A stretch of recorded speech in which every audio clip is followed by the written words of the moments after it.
So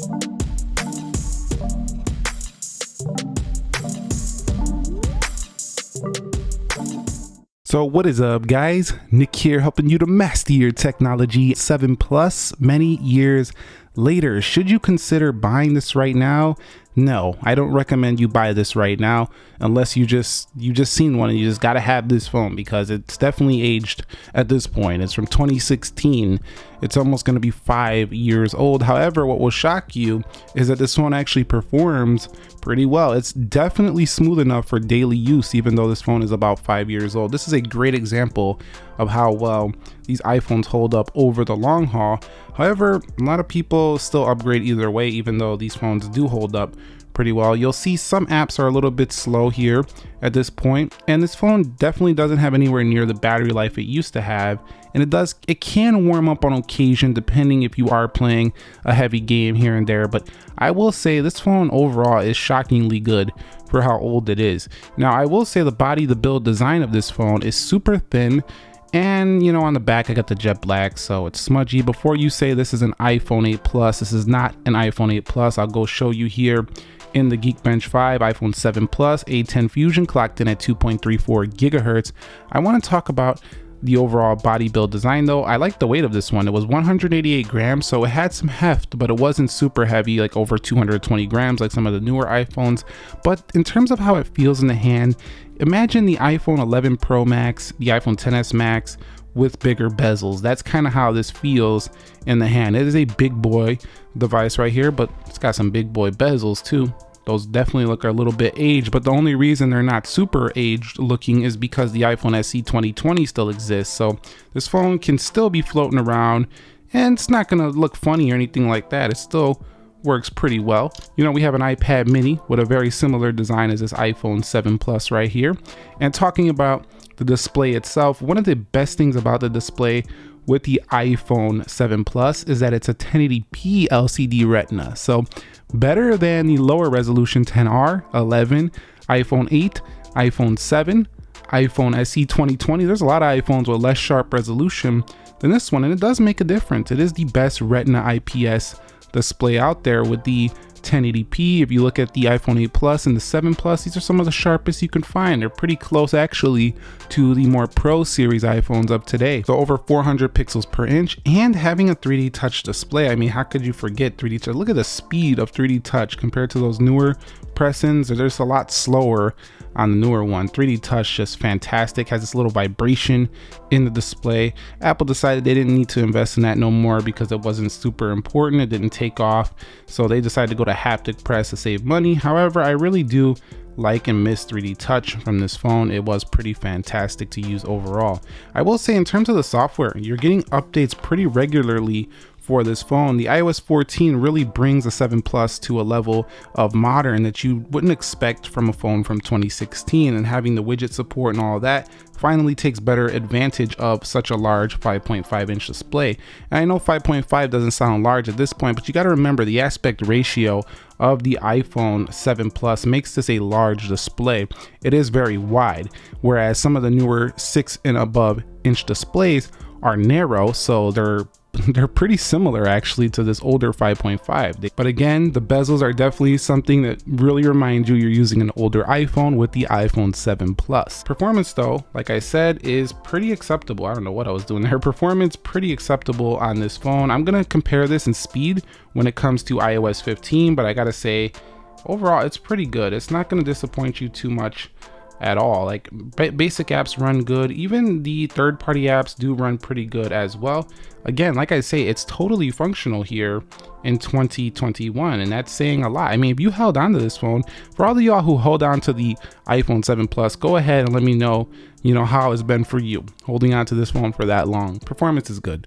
In terms of the RAM, for the time, this had 3 gigabytes of RAM. You can see it right there, 2.93, that's an estimation. It's 3 gigabytes of RAM. This was actually a lot for that time because all the other iPhones had 2 gigabytes of RAM.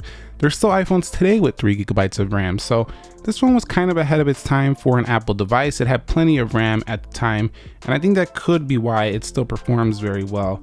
As well, the A10 Fusion was a great chip as well, 16 nanometer, but it was just overall a strong chipset, and they kept it in iPads for a long time. So this one right here performs pretty well here in 2020. I'm not gonna say that it performs super quick, it's not blazing fast, but it's functional. It's definitely functional. Now, in the way of the camera with the iPhone 7 Plus, it actually is pretty good in good lighting. You can go in 2x right there, and you can zoom up to 10x. So you still have the telephoto lens on there with the dual camera. This was the first iPhone with a dual camera, and look how disgusting that back is getting. This is what is the problem with the jet black color.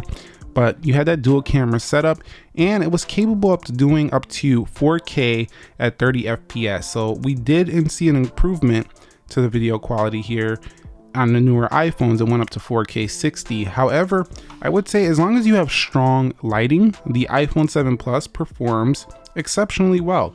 However, the newer iPhones have better detail. They have much better lower light. You got to get an app to do a night mode on here, and they're overall just going to give you much better results. The front-facing camera on here is a 7 megapixel, capable of up to 1080p HD video, which is okay, but it definitely looks a little bit more grainy than you'll see on the newer iPhones. I'm not super happy with the video on the 7 Plus. This is an area where it really shows its age.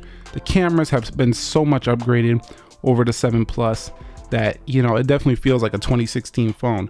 However, I would say if you're just doing basic photography and you're not big on camera, again, this is still a functional phone. It's not like it doesn't work. You can still use it, and most people probably won't even know if you threw a filter on some of these results. So it's usable. Now, when it comes to the battery life for the iPhone 7 Plus, you are looking at a battery that will get you most of the day depending on the health. You know, this phone, with the updates that have come to it, definitely doesn't perform as efficiently as it did when it first came out. I remember when this came out on iOS 10, this thing was ridiculous fast. Like, I remember opening up applications in the Apple Store while I was waiting to get my order, and man, was it just flying through everything. Nowadays, it still does pretty well, but not quite like it did back in the days on iOS 10. So really have to say the performance, not bad at all. I mean, you're not really even seeing lag here on this video whatsoever.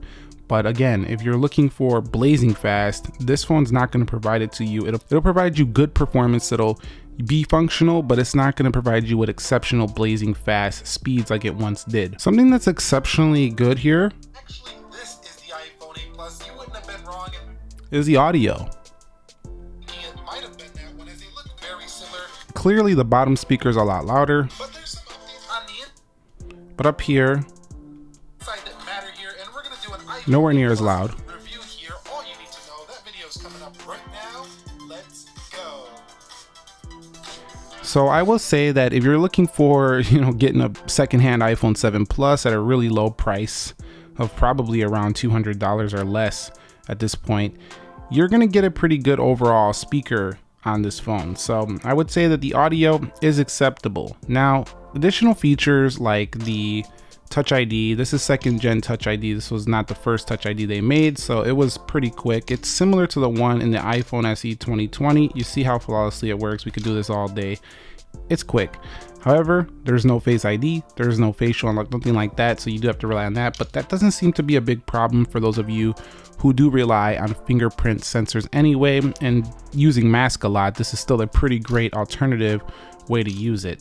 So yeah, that's pretty good there overall for the iPhone 7 Plus. Now, I will say too that this phone had pretty good phone call quality because it had Qualcomm modems and good reception strength, so this was strong for the iPhone 7 Plus.